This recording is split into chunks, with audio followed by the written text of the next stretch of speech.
Colaborador. La voz de los protagonistas. En contextos. ¿Sabe usted lo que es el guayule?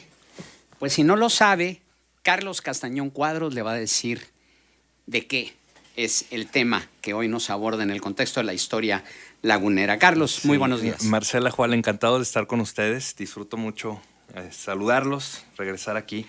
Les quiero platicar del guayule. Es una planta que tiene mucho que ver con la comarca lagunera, con Torreón, por supuesto. Ahorita les voy a ir platicando un poquito de las huellas que todavía nos quedan del guayule y también de lo que significa esta historia acerca, pues, de una planta que, como su nombre lo dice, guayule, pues le suena a hule. Y en efecto, el guayule tiene unas propiedades muy similares o muy parecidas al hule, su raíz, y esto al ser descubierto, sobre todo en una época donde la industrialización pues se volvió uno de los aspectos más importantes, no solamente de México, sino del mundo, que partió desde Europa, específicamente desde Inglaterra, desde finales del siglo XVIII y sobre todo en el siglo XIX, pues esta oleada de industrialización transformaba una serie de bienes naturales en productos industrializados. Y el guayule pues se volvió parte, digamos, de esta tendencia internacional.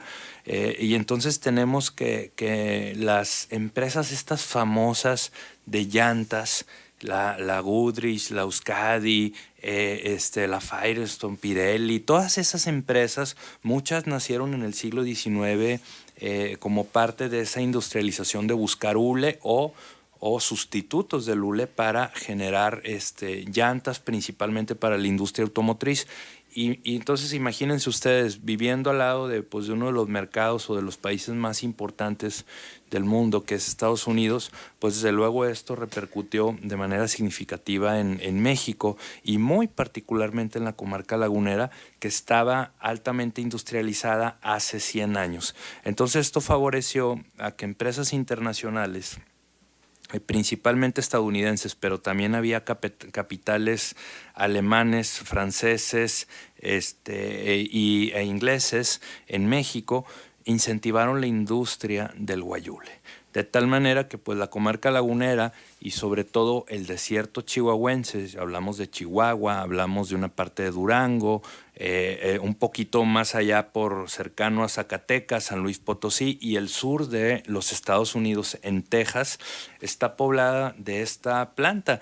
Entonces en el siglo XIX pues esta planta no se veía como que tuviera valor, que sirviera para algo, pero al descubrirse las propiedades de esto y todo por una misión cartográfica para establecer los límites entre México y Estados Unidos en 1852 por un explorador que era Bigelow, de apellido Bigelow. Él descubrió esta planta, la mandó a Harvard con un botánico que la clasificó as a grade. Entonces, yo les platico esto porque, bueno, pues si se fijan, la comarca lagunera desde hace mucho tiempo está inmersa en un proceso de globalización. Nosotros nacimos globalizados, no nacimos cerrados, nacimos abiertos al mundo, y eso es algo que está en la identidad de los laguneros. No nada más estamos aquí, sino estamos abiertos precisamente a esas tendencias globales. Entonces, lo que era una planta en el desierto sin valor, de la noche a la mañana, en muy poquitos años, se volvió pues en una planta que valía oro, a tal punto que les doy nada más un dato. Por ejemplo, en 1905 las exportaciones de Torreón, desde Torreón, eran de 1,000 pesos diarios.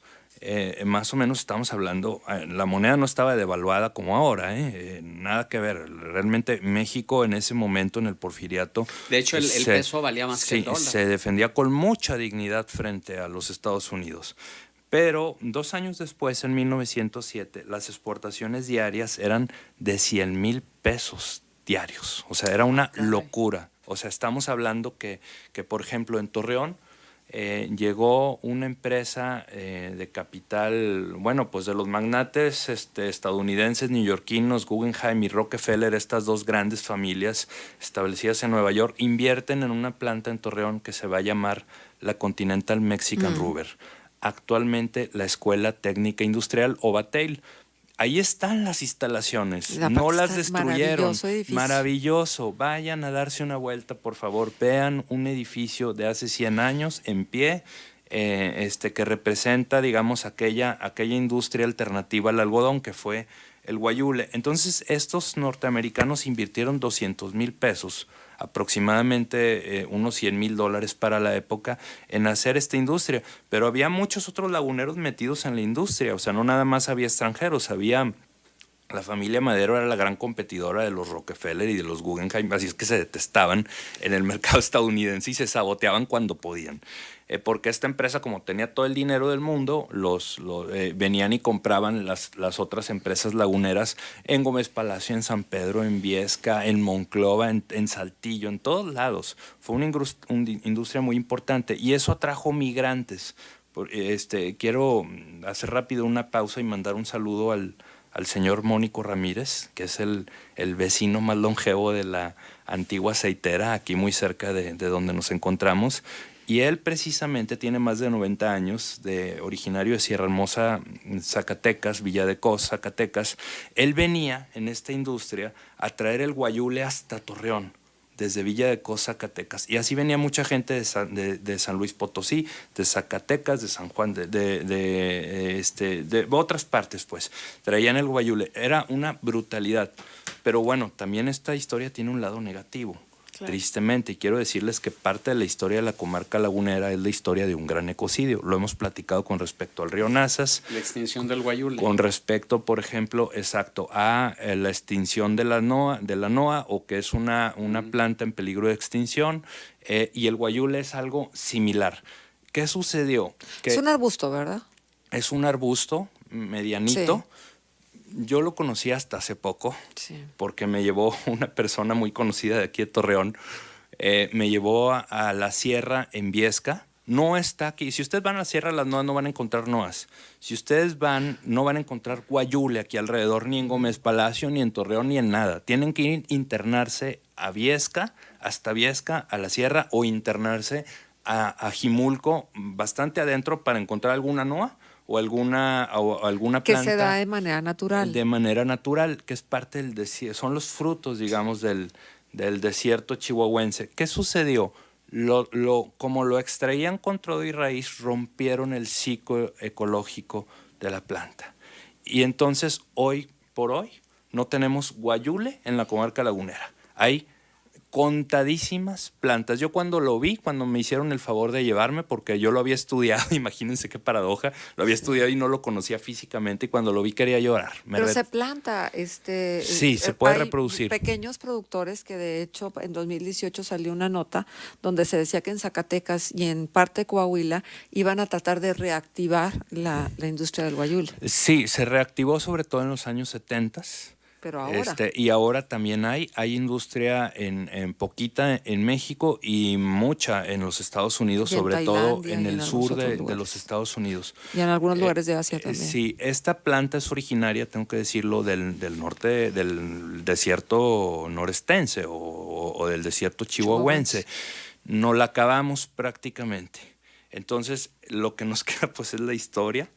Ya no la tenemos. Pero por al una pie mala del práctica, cerro. ¿no? Sí. La acabamos por una mala práctica, por no considerar una serie de factores, porque además también se utilizaba como creo que era un insecticida o un antimicrobiano importante. Y es una planta muy bonita. Actualmente en los Estados Unidos hay una producción de esta planta, no nada más una explotación, sino una producción en el sur de los Estados Unidos, en Texas, en Arizona, en Phoenix. En estos puntos hay Entonces es una planta pues que tiene mucha historia para la comarca lagunera. Fue una alternativa al algodón porque produjo millones y millones de dólares. Y nada más para decirles un dato, y con esto termino, la Continental Mexican Rubber tenía 1,000 empleados y producía medio millón de toneladas, 500 toneladas mensuales de guayule. Entonces ya se imaginarán la brutalidad que esto implicaba de explotar al desierto y bueno, pues con los problemas que esto conlleva, pero indiscutiblemente, bueno, pues ahí está, esa es parte de nuestra historia y todavía quedan algunos rasgos en Torreón, de huellas de aquellas empresas enormes, aquellas primeras industrias con las que Torreón se abrió paso pues por el mundo. Hay un comentario que nos hace llegar Carlos Montante y dice, yo recuerdo que en mi lejana infancia y en los años 50 decíamos Guasumara Guayule. Bueno, ¿Ah, pues sí? ¿Y qué significaba? Pues es el What's Matter. ¿Qué Ah, pasa? What's the matter. Pero aquí lo usa Guasumara Guayule. Guayule está pues, así como tequila, ¿no? Nada más para cerrar, agregar un último dato. La empresa Euskadi, por cierto, nació en Torreón. Ángel Urraza fue uno de los principales promotores de esta empresa mundial. Wow. Fernando Rodríguez es otro de los nombres. Hay varios laguneros de origen hispano. El que construyó la Alhambra, exacto. Entonces es una gran historia la que tenemos detrás del Guayule. Excelente. Pues muy, muy interesante, como siempre. Carlos, ¿algún punto de contacto? En Twitter estamos @uncuadros y me pueden encontrar con todo gusto en el archivo municipal, Acuña 140 Sur, estamos para servirles. Gracias, Carlos.